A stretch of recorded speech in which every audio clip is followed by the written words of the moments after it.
Bom, a ideia desse vídeo é a gente conversar um pouquinho sobre justiça. E aí eu acho que seria bacana só contextualizar um pouquinho, tanto você como as outras pessoas que possam vir a assistir esse vídeo, já que é um projeto novo que eu estou fazendo aqui no canal. A ideia foi conversar com as cartas, né? Ir pegando as cartas e desenvolvendo reflexões, puxando um pouco mais conceitos filosóficos, trabalhar a carta como ela pode ser aplicada no dia a dia e não ficar restrito apenas isso, a carta significa isso, a carta significa aquilo. E a carta que eu tirei de tarô na semana passada foi a carta da justiça. Aí eu pensei, bom, não tem ninguém melhor para falar, para conversar sobre justiça do que alguém que está na área, né? Um advogado, alguma pessoa que tem contato com esse assunto. E aí, Pedro, queria que você se apresentasse um pouquinho, comentasse um pouco brevemente dos seus interesses, e aí a gente vai bater um papo aqui ao longo de alguns minutos sobre essa questão da justiça, como é que a gente pode entender esse assunto. Legal.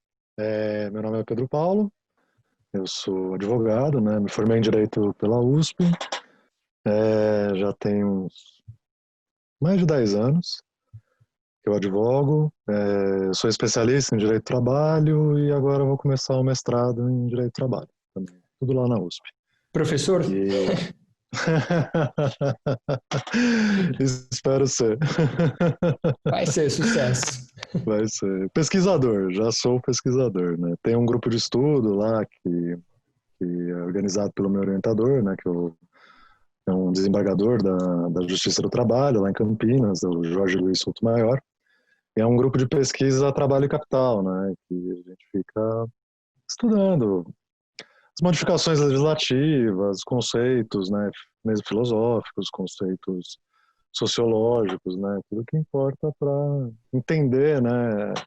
Esse mundo das leis.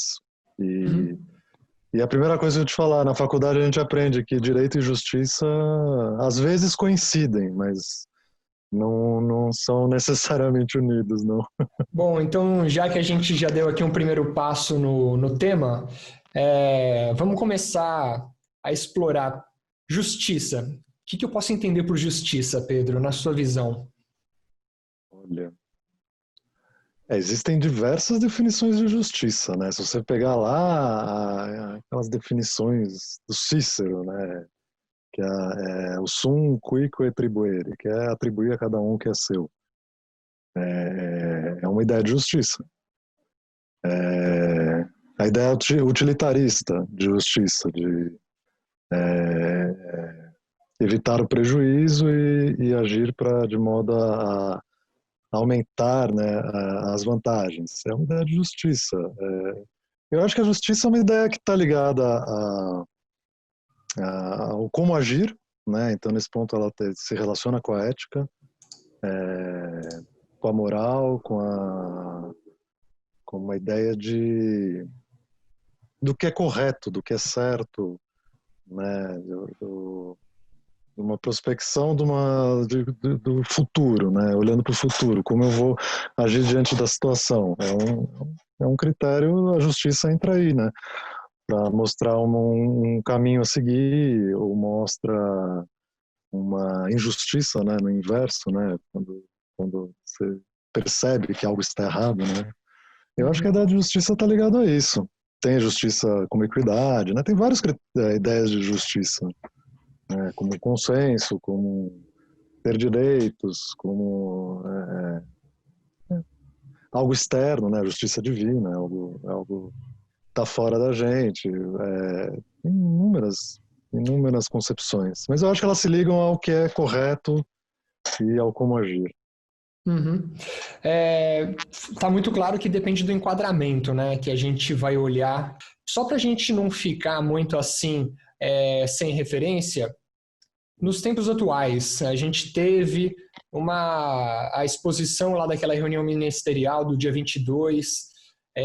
Como é que a gente pode entender justiça atualmente? Pensaria, por exemplo, na reunião, né, lá do dia 22, aquela monstruosidade. Ali não dá para falar que tem justiça ali. Ali, se bem que talvez um apoiador do governo ache correto aquilo, mas justo, dizer que é justo, é, por exemplo, se um critério que é muito atual, né, dos últimos 100 anos, né, você agir de acordo com a lei, com o que preceitua a lei, é um critério de justiça, né? Ele não está fora, não é algo externo, não é metafísico, não é nada disso, mas seria seguir as regras do jogo.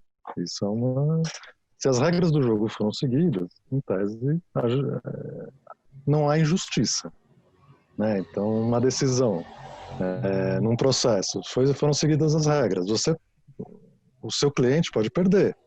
E ainda assim, você olhar e falar, aquela decisão foi justa, porque ela analisou todos os argumentos que foram colocados, ela ponderou todos os argumentos, ela seguiu as regras da lei e o juiz definiu.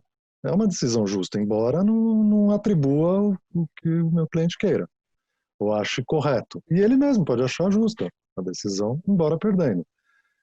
Então, eu acho que pode ser um critério observar as regras do jogo. É um critério de justiça. Voltando um pouquinho para a questão de se atentar às regras do jogo. A gente aparentemente tem claro as regras do jogo que estão na Constituição, mas algumas não são respeitadas pelo próprio proponente, né, que é o governo federal. A gente vê, por exemplo, a imagem de Jesus Cristo crucificado na sala do STF. Então, e na Constituição a gente vê que o Brasil deveria ser encarado como Estado laico. Essa seria a regra do jogo. Como é que a gente pode fazer essa leitura dessa controvérsia dentro do próprio defensor da Constituição, ele quebrar a própria regra? Olha, não é incomum o próprio guardião da Constituição, que é o STF, ele ignorar o que está escrito lá. Você pega, isso é muito comum no direito do trabalho. A regra está lá escrita, o que está ocorrendo agora, né, essas medidas provisórias que têm saído na pandemia, para tentar organizar as relações de trabalho e evitar muitas perdas. Dá para imaginar que as regras não vão ser iguais às que estão na CLT, mas tem que ser seguido o que está na Constituição. E uma das regras que está na Constituição é o salário é irredutível, a não ser que eu faça uma negociação coletiva. E a MP vem e fala, não, você vai fazer um acordo individual, empregado-empregador, e vai reduzir o salário. Aí essa questão foi levada para o STF, e o STF falou, olha, é um momento excepcional, né? Tá? Embora a regra seja clara, é sempre possível interpretar, é sempre possível construir, porque é muito da argumentação, né, do direito. E eu estou partindo de um pressuposto, né? A regra foi feita, vamos observar a regra. A gente nem está olhando se a elaboração da regra foi justa, se a elaboração da regra, né, atendeu as regras que existem para a elaboração da regra. Existe uma série de regras, como elaborar regras. A gente não está vendo nem se aquela regra tem um caráter de classe, tem uma matriz marxista, você vai ver muito isso, né? Olha, essa lei tem um caráter de classe, o Estado tem um caráter de classe, então o jogo já seria injusto desde o início, ainda que eu seguisse as regras do jogo. Mas para partir de acho que uma ideia geral, a gente pode partir da ideia da regra do jogo, só que a regra é sempre interpretada, né? E quem diz qual que é a regra, apesar de estar lá escrito, quem diz no final é o judiciário, né? A questão do juiz, né? Ele tem uma cartilha, ele cruza a ação, as acusações com a cartilha, a Constituição. A justiça é flexível? Ela encontra essa possibilidade de flexibilidade, de leituras mais brandas? Se pegar historicamente como o judiciário é colocado, como a justiça é colocada, às vezes dentro do Estado, já vem de uma concepção sobre ela mesma, né? Então, teve a Revolução Francesa, agora todos são iguais, veio o Napoleão, todos são iguais, né? A lei vai regular tudo, então o juiz não pode falar nada. Aí vem essa ideia de que o juiz é a boca da lei, ele só vai falar o que está na lei, ele vai pegar o que está na lei e interpretar, porque a ideia era uma... Os juízes não eram revolucionários e não compunham uma classe revolucionária, então você já tenta limitar. Isso vai variando. Aí começa o século XX, você tem escolas jurídicas que advogam que o juiz tem que analisar livremente o direito, né? Então, as regras ele vai analisar como ele achar melhor. Na realidade, o que acontece? O juiz olha a situação, ele decide. Ele decide com o íntimo dele, decide com o sentimento dele, decide com o estudo dele, decide com aquilo que ele conhece da situação. E aí ele vai buscar a fundamentação na lei. Por isso que, às vezes, a mesma lei aparece na mesma fundamentação de decisões totalmente diferentes. Então, eu acho que a justiça é flexível, existe uma liberdade muito grande para os juízes estabelecerem a decisão correta para o caso, eles têm essa possibilidade. A lei dá uma solução, se a solução legal não for adequada, ela pode ser por ideia de princípios, né? Isso é muito comum hoje em dia. Tem as regras, que a regra é tudo ou nada, ou é sim ou é não, ou você cumpre ou descumpre. E o princípio não, o princípio é algo que ele exige uma maximização da sua realização. Então, o princípio da liberdade não é uma regra, mas é que o juiz vai ter que olhar e tentar maximizar a liberdade em toda a decisão dele. O princípio está lá. Então, às vezes, ele se encara com uma situação que ele não considera justa. E existem inúmeros mecanismos nas próprias regras do jogo para ele chegar numa solução justa. Se o juiz adota um papel ativo de, olha, eu vou tentar fazer uma composição, eu vou tentar resolver o litígio, eu vou tentar achar a melhor solução, que nem tem aquele jurista americano que fala que o Dworkin fala que existe uma decisão, né, correta para cada caso. Então existiria uma decisão justa, né? Você pode chegar a ela. E tem outros que defendem não. Há várias decisões possíveis dentro da regra do jogo, elas são justas, desde que tenha sido possível para quem está litigando participar dessa decisão, né? Então, se eu contribuir para o convencimento do juiz, para mostrar que o meu lado está certo, que o outro está errado, você está participando da decisão. Aí o juiz chega numa situação que ele tenta buscar uma solução justa. Por exemplo, ações civis públicas movidas pelo Ministério Público, elas têm muito esse caráter, que busca uma situação diferente, às vezes não regulada, que não tem uma regra clara já do jogo. Fornecimento de medicamentos foi algo assim que não tem uma regra falando que o Estado tem que fornecer medicamentos. O que tem uma regra na Constituição falando o direito à saúde é dever do Estado e direito de todos.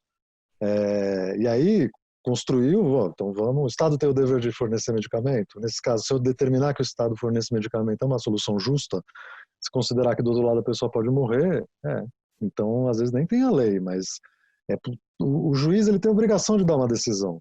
Diferente de um legislador, ele não tem obrigação de legislar. Quem está na Câmara pode ficar 28 anos, 30 anos sem apresentar nenhum projeto de lei e ele vai ser um legislador tanto quanto o outro que apresenta, que participa de comissão, que busca contribuir com novas regras para as situações que a gente vive. Agora o juiz não, foi dada a situação, ele tem que dar uma decisão. E ele tem uma ampla liberdade para chegar e dar a decisão mais justa para o caso. Nem sempre ocorre, na maioria das vezes não ocorre, né? Porque não tem nem esse tempo, né, dele dar essa atenção para a parte, dele entender o caso. É uma produção em massa, massificada de milhares de sentenças, de processos, de questões que se perde ali, né?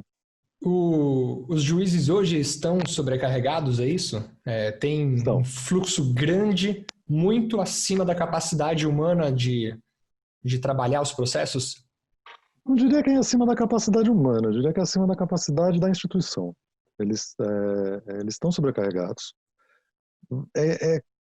Não é incomum você ver juízes que adotam soluções criativas, adotam soluções de gestão mesmo do órgão jurisdicional, da vara civil, da vara criminal que ele está responsável e acelera decisões, né? Em comarcas muito distantes, tem um juiz famoso lá no Amazonas que ele quer fazer contato com a parte, vai para o WhatsApp. Vamos fazer um acordo por WhatsApp. Esse juiz, eu não estou me recordando o nome dele, ele estava fora da comarca, teve contato com o HC, no habeas corpus, de uma prisão ilegal, que o advogado tinha peticionado, era urgente, os servidores do cartório avisaram ele fez a decisão no celular e mandou. Tem juiz que acha, não, quando eu estiver lá no meu local de trabalho, eu vou avaliar esse processo, né? Então tem muito da capacidade da instituição e tem muito da vocação, né? Tem muito juiz que não é vocacionado. Está lá pelo belo salário, pelo belo subsídio, pela remuneração, mas não é vocacionado. É importante lembrar desse ponto também. Bom, dado que a proposta aqui com esse vídeo é em cima de uma carta de tarô, me fala um pouquinho o que você pensa da imagem conhecida, né, daquela estátua com uma espada numa mão, a balança na outra e com a venda nos olhos. Não seria o caso justamente de não ter a venda nos olhos, dela estar olhando realmente para a situação, ao invés de ficar com os olhos tampados? Que leitura você faz simbólica dessa imagem famosa? Essa imagem, a espada representa a força, né? Então, a imposição da decisão pela força, que é uma característica do direito, diferente da moral, né? A moral não pode uma rejeição moral, uma condenação moral, entre aspas, ela não pode ser. O Estado não vai lá e implementa a força, né? Faz se a pessoa não aceita a decisão, a moral não pode fazer nada, mas o direito tem a espada, que é a força. A balança é a ideia de ser uma decisão justa, né? De sopesar os argumentos dos lados, né? E chegar a um equilíbrio, até a ideia de composição. E a venda traz a ideia de não estar vendo as partes, de não ter de uma neutralidade, né? De não haver uma predisposição para definir por um lado. A venda é necessária. É como se fosse uma prova. Uma prova, se você põe lá teu nome, às vezes quem está corrigindo pode, só pelo teu nome, não corrigir corretamente se faria se fosse anônimo. Né? Como é uma regra do concurso. Né? Você não pode identificar teu nome na prova, para não ter isso. Dá uma isenção maior, né? Dá uma isenção, mas eu acho que não precisa. A ideia da isenção, ela não impede que o juiz olhe, né, o que está acontecendo. Eu acho que tirar a venda e olhar seria necessário. Isso não implica perder a isenção para julgar. Que é um pouco Mas do a que imagem traz isso, né? é um pouco do que propõe Kant, inclusive, né? De, independente do resultado, a intenção foi boa. Se eu não tenho enganado, é mais ou menos essa linha de pensamento de Kant.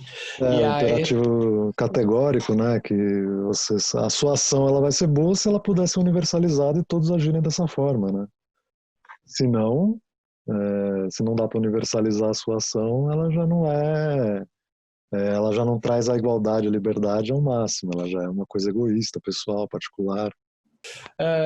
E agora, nesse tempo de pandemia, a gente vê uma desigualdade bem acentuada, né? Algumas pessoas tendo esse privilégio de trabalhar de home office, outros tendo uma perda brutal de sua renda e ainda assim precisam se expor ao risco porque precisam correr atrás do ganha-pão.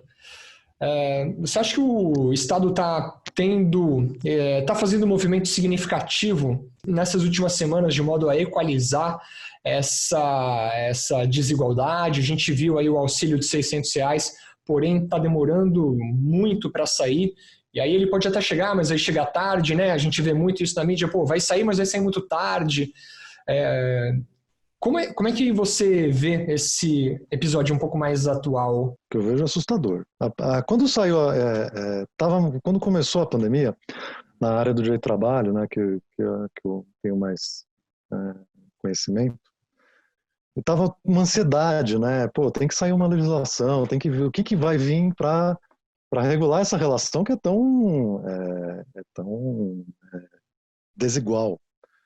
E quando veio a MP 927, né, que primeiro tratou isso, e já veio com a ideia de, olha, suspender o contrato de trabalho por 4 meses sem receber nada, eu nem consegui dormir de noite. Falei, mas o que é isso? Você lê a MP e fala, eles querem matar a gente, né? Querem matar as pessoas, querem matar os trabalhadores. Não faz o menor sentido o que está escrito ali. Você vê o que está acontecendo na Argentina, na Espanha, que são países que eu vi a legislação, é vergonhoso o que está sendo feito aqui. O Estado, ele parece que está assistindo. Você está, olha, eu estou vendo essas falas do Paulo Guedes, do próprio presidente, que, olha, se não fizer nada, né, vai ficar preta a coisa. Você parece que você está simplesmente olhando, né, olha, vai ficar preta a coisa, né. Você não fizer nada, mas a única resposta que a gente não tem nesse momento é a científica biológica de como tratar, como cuidar da doença e como tentar eliminar o vírus, mas todas as outras respostas institucionais, sociais, econômicas já existem, tanto que na hora que começou a pandemia já começou, não, então vamos fazer a renda emergencial, porque isso já estava sendo discutido e não é nada nessa coisa que eles tratam, que é falado, né, como se fosse comunista, socialista, e nem sabem o que estão falando, na verdade, né? Mas é a menor ideia, chamar a prensa internacional, Financial Times, de comunista, esquerdista, é uma total desconexão da realidade, né? Mas essa renda básica universal, renda básica emergencial, são políticas que são defendidas pelo Banco Mundial, né? São políticas que buscam, né, aquilo que você tinha falado, das pessoas que não estão na mesma situação. Então, trazer elas para a mesma situação. Se é uma competição e você quer dar o mérito àquele que se sai melhor, se isso que a sociedade acha que é a melhor saída, o início da corrida ela tem que ser igual. E a pessoa que recebe a herança, a pessoa que está dando uma família, a pessoa que está com um trabalho, que está numa situação melhor, ela tem muito mais condições de correr do que outra que não tem garantia de emprego, não tem nada. O que vive toda o Estado, que está fazendo o Estado brasileiro, é terrível, é terrível. Ele tá desconsiderando o direito à saúde, está desconsiderando regras que estão na Constituição, está desconsiderando conhecimentos básicos, né, coisas que já científicos que a comunidade internacional científica está reconhecendo como critérios básicos, né, para enfrentar o que está acontecendo, e é assustador, é assustador. Não tem, né, se poderia organizar a produção, reconverter produção a países que não têm tradição socialista, né? Você pega o Vietnã, está tendo uma resposta excelente à situação, mas o Vietnã, né, com fronteira com a China, e eu fui ler como é que eles estão fazendo, as pessoas não podiam sair de casa. Você precisa de comida, o Estado vai dar. Você vê a China, como ela está controlando isso, é uma coisa de louco. Você chega no avião, você está fora do país, você desce em Xangai no avião. Você vai levar 15 horas para sair do aeroporto, porque vão medir sua temperatura para sair do avião. Se tiver com febre, entra na ambulância e já vai para o hospital.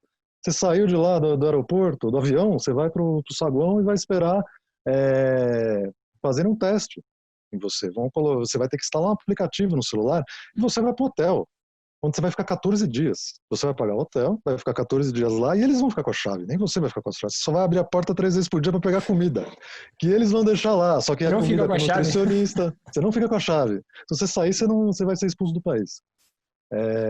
E depois de 14 dias, você vai poder ir para o seu domicílio. E ainda assim, você vai ter que enviar sua temperatura 2 vezes por dia. Vai receber visitas de profissionais de saúde com periodicidade. Imagina o tamanho do Estado para fazer isso, né? Mas, não só esse país, você pega a Irlanda. A Irlanda também está tendo um resultado ótimo e ela, no início, falou, não, todos os leitos de UTI, os hospitais, privados ou públicos, vão ser todos geridos publicamente agora, porque é um momento que é necessária essa conduta. Existem todas as formas de lidar com essa situação, econômica, social, e sanitária, tirando a parte científica, né, que a gente não tem conhecimento, mas já existem, né? Não há a menor vontade desse Estado, pelo menos da União, em buscar uma solução, buscar mitigar esse sofrimento das pessoas. Isso tem me causado um mal-estar tremendo. E aí você vai ver na legislação de outros países, aqui, por exemplo, de trabalho, aqui, a MP é a primeira que saiu, olha, é uma situação de força maior. Situação de força maior, você pode pagar menos verbas rescisórias na rescisão. Aí vai ver a lei da Argentina, ela fala, é proibido demitir como situação de força maior. Ela impede isso que o Brasil colocou. Falam que tem uma garantia de emprego. Garantia de emprego é você não poder ser demitido sem justa causa, né? Só se você só se você infringir o contrato. Vai ver aqui a própria lei que fala que tem garantia de emprego não tem, porque ela permite a demissão sem justa causa, só fica um pouco mais caro.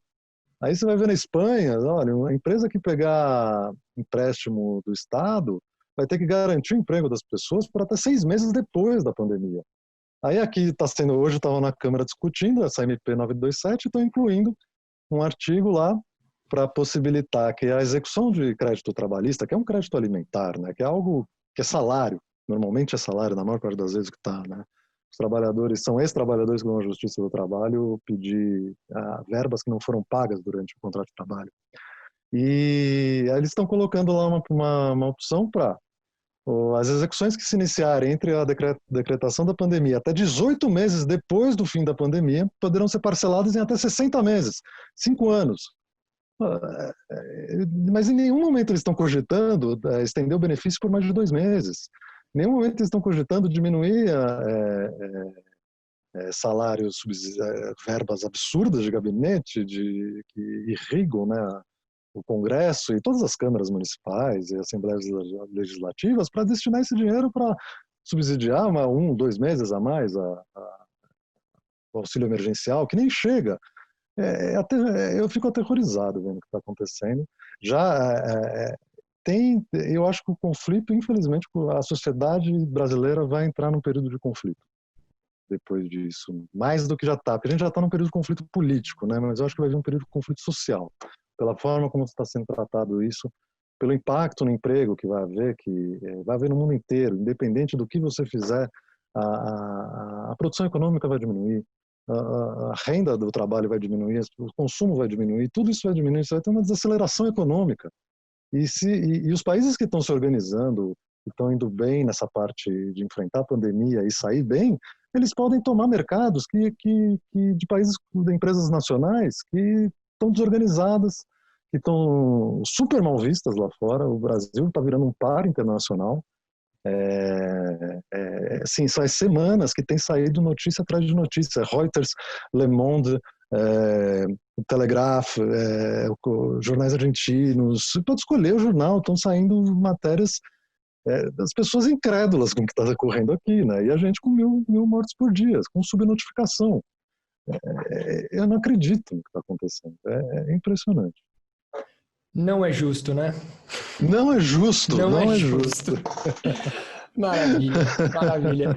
Pô, Pedro, obrigado bastante. Realmente agradeço um pouco aí do seu tempo por ter compartilhado um pouco da sua expertise nesse campo.